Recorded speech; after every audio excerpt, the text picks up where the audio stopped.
자, 여러분, 비교 정교학 11-2 강의 계속합니다. 자, 지금 시크교에 대해서 공부를 하고 있고, 칼사 시대부터 설명을 드리도록 하겠습니다. 칼사라고 하는 것은 이제 이 10대 구루에 해당하는 고빈트 싱이 이제 하나의 개인 지도자 중심에서 경전을 중요시하고 또 집단 지도 체제인 공동체를 중요시하는 체제로 바뀌는 그 체제를 칼사 체제 이렇게 얘기를 해요. 그래서 신권 정책. 그러니까 말하자면 식구교에서 얘기하는 하나님을 중시하면서 지도자 중심이 공동체 중심이 되는 그 시대를 얘기하는데, 자, 10대 구루 고빈트 싱이 결국 순교해요. 자기 아버지도 그러니까 전쟁 중에 죽은 거를 다 순교라고 여기서는 그렇게 얘기를 하는데, 물론 우리가 얘기하는 순교하고는 약간 개념이 좀 다르네요. 전쟁 중에 죽으면 순교야. 무가 제국과의 전쟁 중에 죽어서 순교를 했다. 그 아버지도 그랬었죠. 근데 하여튼 유언을 남기기를, 내가 죽은 후에는 인간 지도자, 그러니까 구루가 지도자라는 뜻인데 인간 지도자 대신 경전을 지도자로 삼아라. 경전이 너에게 대답하리라. 이렇게 해서 이제 사람 개인 지도자 중심에서 공동체 지도자와 책, 경전 중심의 종교로 이제 바뀌게 되는 시점이 이게 칼사 시대가 되는 거예요. 그래서 여기 밑에 좀 먼저 보실까요? 밑에를 먼저 보시면 고빈트 싱 말년에 사람 지도자 중심에서 공동체 지도자, 그리고 책 지도자, 구루 펜트, 그리고 구루 그랜트 중심의 종교로 바뀌었다. 그래서 그 경전은 과거 10대 구루들의 언행과 교훈을 묶어 경전을 만들었어요. 그리고 그것을 늘 애우고 그대로 실행하기를 힘썼어요. 그러니까 10대 구루 고빈트 싱이 그렇게 그 이전 구루들의 언행과 교훈을 묶었고, 이제 이후에 이제 10대 구루에 해당하는 고빈트 싱의 또 언행과 교훈도 묶어서 같이 이제 그걸로 경전을 만든 거죠. 그래서 카스트 상위자들은 힌두교로 재개종하여 나갔대요. 그래서 원래 이 시크교도가 주로 크샤트리아 계급 위주로 되었었는데, 카스트 상위자들, 그러니까 크샤트리아는 상위자들이나 마찬가지죠. 물론 브라만보다는 좀 낮은 계급이라고 말할 수 있지만, 그러나 크샤트리아는 왕족, 귀족 계급이니까 상위 계급이란 말이죠. 그들이 힌두교로 다시 재개종해서, 그러니까 원래 힌두교였던 자들이 시크교를 받아들이다가 다시 또 힌두교로 다시 갔는데, 그게 그 낮은 계급들을 그럼 세 번째, 네 번째 카스트의 그 계급들이 특히 자트들이 이런 칼사 제도를 적극 환영했대요. 그러니까 그 카스트 제도 사선 계급 중에서 낮은 계급 사람들이 칼사, 그러니까 그 집단 지도 체제, 공동체 지도 체제인 칼사 이 제도를 적극 환영해서 하여튼 지금도 시크교도는 어느 정도의 그 추종자들을 보유를 하고 있어요. 자, 칼사 집단 지도 제도 후 시크 집단은 두 파로 분열되었는데, 그러고 나서 두 파로 분열됐다. 하나는 사자, 싱으로 상징되는 호전적 그룹이에요.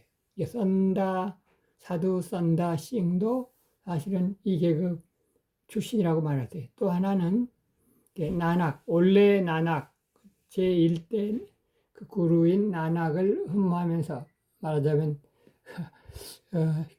근원으로 돌아가자. 그렇다고 볼 수도 있죠. 나낙을 1대 구루를 흠모하면서 고빈트 싱 10대 구루의 강경노선, 10대 구루는 다분히 전쟁 지향적이니까 그 강경노선에 반대하는 민간인 시크들이었다. 그래서 이제 두 파로 분열되어서 또 이제 나름대로 발전을 하는 거죠. 카스트 제도 대신 남자에게는 싱, 사자라는 뜻, 여자에게는 카우르, 공주 이름 사용이 가능해 여성 신분의 상승과 함께 남녀 동등 공동체가 되었다. 그러니까 뭐 이슬람교나 또는 인도에서는 그 여성 신분이 좀 그 열악하잖아요. 그런데 거기에 반해서 시크교도에서는 여성 신분이 상승되어 있다. 여자를 카우르라고 공주의 뜻에 해당하는 그렇게 부르는 것이 가능해졌기 때문입니다. 자, 칼사 시대 계속인데 고빈트 싱 사후 그들은 더욱 호전성을 띠게 되고 그런데 다행히 무갈 제국이 붕괴됐어요. 시크교도들이 무갈 제국을 붕괴시켰다기보다는 이제 무갈 제국도 하여튼 이래저런 이유로 해서 붕괴됐어요.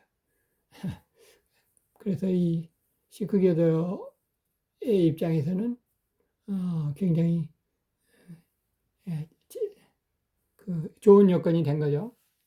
하여튼 마하라자 란지트 싱, 펀잡의 사자라고 하는 칭호를 가진 란지트 싱이 시크 왕국을 건설했어요. 그리고 펀잡 주변에 광대한 영토를 차지했어요. 그 무갈 제국이 있던 그 자리를 다 차지하게 되니까 말하자면 엄청난 그 넓은 땅을 시크교도가 차지하게 됐단 말이죠. 그때가 AD 1800년. 그러니까 거의 최근이라고 볼 수 있죠. 지금 거의 19세기까지도 이 시크교도들이 위치한 펀잡 지역의 시크교도들이 그 굉장한 영토를 차지하고 할 정도로 그게 번성했다. 그런데 그의 사후 이제 란지트 싱이 죽은 이후에 이제 영국과의 전쟁으로 들어가요. 그 당시에 이제 식민지 유럽의 열강들이 이제 아시아로 침탈을 할 때 그때 영국이 그 인도를 정복을 하면서 그 판잡 지역도 뭘 하면서 1차 시크 전쟁, 2차 시크 전쟁으로 인해서 교단 국가는 전멸했다. 그러니까 한때 AD 1800년 즈음에는 시크 왕국 커다란 왕국이 있었는데 불과 200년 전만 하더라도 그랬는데 결국 영국이 다 그거를 전멸시켰다 라고 하는 겁니다. 그래서 이제 그 지역이 영국의 통치 아래에 있다. 그 판잡 지역뿐만이 아니라 인도 전체가 영국의 통치 아래에 있다가 1947년 8월 15일 날 이제 인도가 독립을 할 때 그 인도의 독립일 날짜도 우리나라 8월 15일과 같은데 다만 그 횟수가 우리보다 2년 늦어요. 우리는 1945년 8월 15일 날 일본으로부터 독립을 했는데 인도는 우리보다 2년 늦은 8월 15일 날 영국으로부터 독립을 해서 인도 공화국 내에 현재까지 작은 군대로 남아있다. 인도 안에 소속이 되는 거예요. 인도 안에.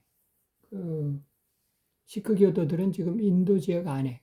그 전에 그 파키스탄 지역에 살았던 사람들까지도 파키스탄에는 돌아가지 못하고 인도 지역 안에 남아있어요. 자, 고빈트 싱을 추종하는 시크들은 다시 5개파로 나누어졌는데 그 이유는 옷 색깔 문제로, 자이나교도 옷 색깔 문제로 갈라졌는데 시크교도들도 옷 색깔 문제로 갈라졌다. 또 그 밖에 그 분열 원인으로는 면도를 하느냐 안 하느냐, 그러니까 머리카락을 원래는 길게 돼 있었어요. 예, 고대 종교들, 유대교인들도 원래는 머리를 기르게 돼 있었죠. 근데 시크교도도 원래는 머리카락을 기르게 돼 있었는데 머리카락을 자르면 어느 정도 자르느냐 해서 또 갈라지고 또 갈라지고 면도를 하느냐 뭐 이런 것들로 인해서 시크교도가 크게 5개 파로 나누어졌다. 자, 경전과 황금사원. 그래서 이들이 자랑하는 것 중에는 경전이 있고, 경전이 있으면 고등종교예요. 그래서 시크교는 경전이 있기 때문에 고등종교이죠. 그란트라고 하는 그 경전을 그란트라고 해요. 이 경전이 이제 구루라는 거죠. 지도자라는 거죠.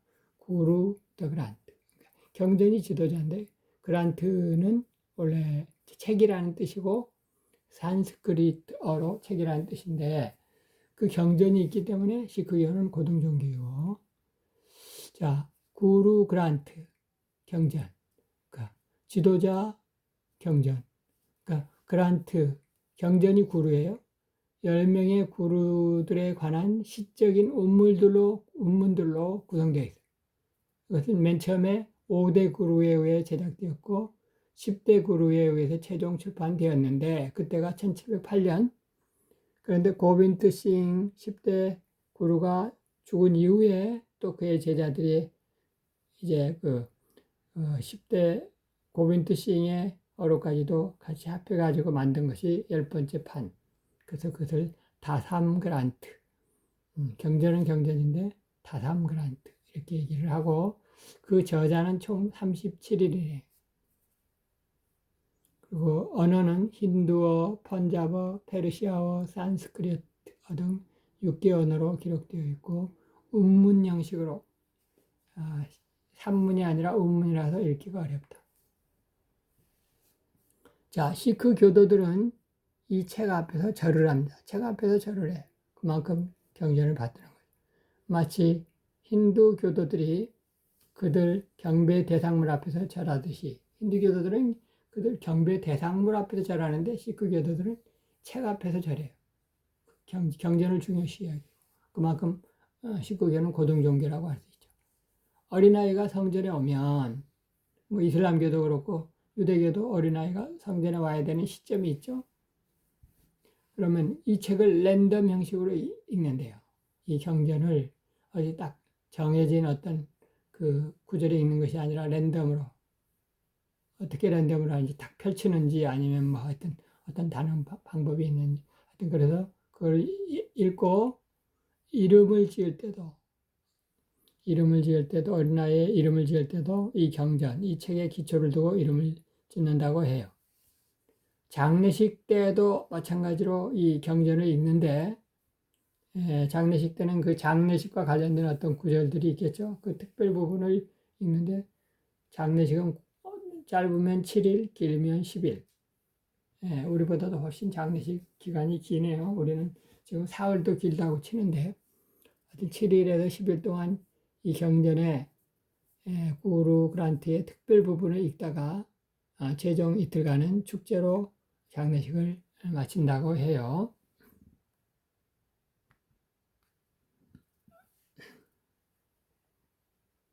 그래서 경전, 구루 경전과 구루 공동체를 합해서 진정한 구루이고, 진정한 구루는 바로 하나님이다, 이렇게 얘기를 하는 거죠. 시크교 진리의 기준은 경전과 공동체 권위를 합친 것입니다. 그리고 시크교에는 전담 사제가 없어요. 전담 사제가 없이 경전을 읽을 수 있는 사람이면 누구든지, 경전을 읽을 수 있다는 것은 고어를 알아야 돼요. 그래서 그 힌두어를 포함을 해서 고어를 알아서 그 경전을 읽을 수 있으면 누구든지 예배 의식을 진행해 나갈 수가 있어요. 자, 황금사원, 그들이 자랑하는 사원은 황금사원인데, 아까 황금사원을 건립한 구루가 있었죠. 그들에게 이 황금사원은 바로 하나님의 궁전이고, 이 사원으로 순례자들이 끊이지 않고 이 사원에 들어가서 그 황금사원에서 찬양의 말씀, 축복의 말을 듣기 위해서 몰려온다고 해요. 그만큼 자랑하는 그들이 자부심을 갖는 것이 이 황금사원과 그리고 그 경전, 경전, 그 그란트에 해당하는 구루, 이것이 그들의 자랑이다. 그 황금사원의 외곽은 긴 회랑으로 둘러싸여 있고, 외곽이, 그럼 그 안에는 연못이 있는데 그 연못이 과즙으로, 과일 액체로 채워져 있대요. 그리고 그 안에, 그 연못 안에, 그러니까 연못이 있고 그러니까 연못 안에 아름다운 건축물인 사원인데, 이제 황금으로 만들어진다, 그죠? 그 황금 사원이 있는데, 이 사원을 건축한 사람이 바로 아까 우리가 보았다시피 제5대 구루예요. 제5대 구루에 의해서 황금사원, 세워진 황금사원이 식구 교도들의 자랑이 되고 있습니다. 자, 일단 조금 더 쉬었다가, 한 5분 정도 쉬었다가 다음 강의로 이어나가도록 하겠습니다.